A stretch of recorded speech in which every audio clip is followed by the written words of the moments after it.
நம்ம ரீசெண்டாக ஐடிசி பற்றி நிறைய நியூஸ் பார்த்துருப்போம். ஐடிசி ஒரே வாரத்தில் 15% மேலே கீழே வந்திருக்கு. ஆல்சோ 52 வீக்ஸ் லோயே வந்து கிராஸ் பண்ணியிருக்கு. இதெல்லாம் நடந்ததுக்கு என்ன காரணம்? அது மட்டும் இல்லாமல் ஐடிசி ஹோல்ட் பண்ணலாமா, ஐடிசி செல் பண்ணலாமா, இல்லை வாங்கலாமா, இல்லை கம்ப்ளீட்டாக அவாய்ட் பண்ணலாமா, இந்த மாதிரி டவுட்ஸ் வந்து எல்லாத்துக்குமே இருக்கும்.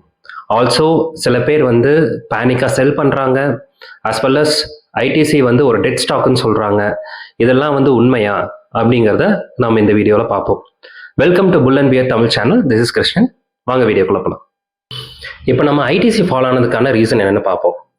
So last year December government வந்து ஒரு எக்ஸைஸ் டியூட்டி ஹைக் வந்து சிகரெட்ஸ் மேலே வைக்கிறாங்க.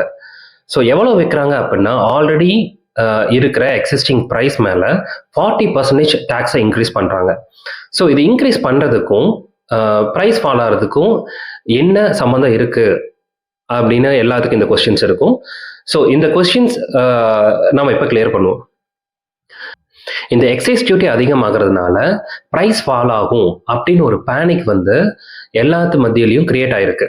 ஸோ இதில் ஃபர்ஸ்ட் யார் அப்படின்னா, பெரிய பெரிய பிக் இன்வெஸ்டர்ஸ், இன்ஸ்டிடியூஷனல் இன்வெஸ்டர்ஸ் வந்து அவங்களோட ஷேர்ஸை வந்து செல் பண்ணுவாங்க. ஸோ அவங்க வந்து லாஸுக்கு செல் பண்ணல, அவங்க ஆல்ரெடி லாங் டேர்மாக இன்வெஸ்ட் பண்ணி அதுக்கப்புறம் அவங்க செல் பண்ணியிருப்பாங்க. இதுக்கப்புறம் வந்து மறுபடியும் நம்ம கீழே வந்ததுக்கப்புறம் வாங்கிக்கலாம்னு சொல்லிட்டு செல் பண்ணியிருப்பாங்க. ஆனால் நம்ம ரீட்டைல் இன்வெஸ்டர்ஸ் பண்ணுற தப்பு என்ன அப்படின்னா, இந்த மாதிரி பிக் இன்வெஸ்டர்ஸ் செல் பண்ணும்போது ப்ரைஸ் வந்து டெஃபினெட்லி ட்ராப் ஆகும். இந்த ப்ரைஸ் ட்ராப் ஆகிறத பார்த்து எல்லாரும் பேனிக்ல செல் பண்ண ஆரம்பிக்கிறாங்க. So that is the main reason for the ITC fall.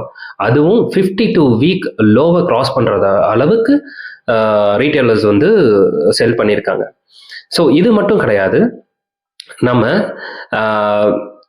ITC வந்து இன்னும் ஃபண்டமெண்டல்ஸ் கரெக்டாக இருக்கா இல்லையான்னு சொல்லி பார்ப்போம். So when it comes to the fundamentals, ITC வந்து it's one of the best stock. டெப்ட் வந்து இஸ் ஆல்மோஸ்ட் ஜீரோ. அவங்க கேஷ் ரிசர்வ் மட்டும் 30,000+ க்ரோஸ் வச்சுருக்காங்க.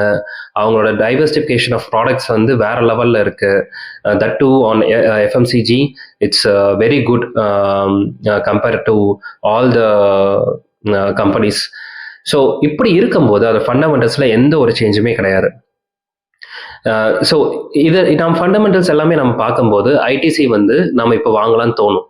But still we have to wait and see. நம்ம வந்து வெயிட் பண்ணி பார்க்கணும்.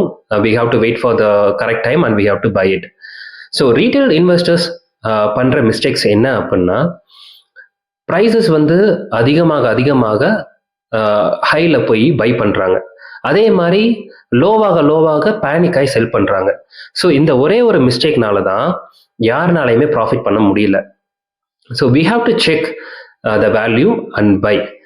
அது ஓவர் வேல்யூடா இல்லை அண்டர் வேல்யூடா இல்லை ரைட் வேல்யூடா பார்த்து நம்ம வாங்குறது தான் நல்லது.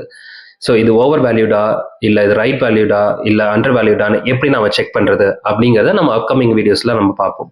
ஸோ இப்போதைக்கு ஐடிசியோட ஃபாலுக்கு இதுதான் காரணம். ஐடிசி ஸ்டேபிளான டிவிடெண்ட்ஸ் கொடுக்குது, அது ஒரு ஸ்ட்ராங்கான ஒரு ஸ்டாக். ஸோ இது மட்டும் இல்லை, ஐடிசி வந்து இன்னும் டெப்த்தாக நம்ம அனலைஸ் பண்ணணும்னா நம்ம பண்ணலாம் அப்கமிங் வீடியோஸில். அது வேணும் அப்படின்னா நீங்கள் வந்து கமெண்ட்டில் சொல்லுங்கள். நம்ம வந்து ஐடிசியை பற்றி ஒரு இன்டெப்த்தான வீடியோஸ் வந்து நம்ம பண்ணுவோம். இந்த மாதிரி ஷேர் மார்க்கெட்டை பற்றி நிறைய இன்ஃபர்மேஷன் தெரிஞ்சுக்க புல் அண்ட் பியர் தமிழ் சேனலை சப்ஸ்கிரைப் பண்ணுங்கள். தேங்க்யூ.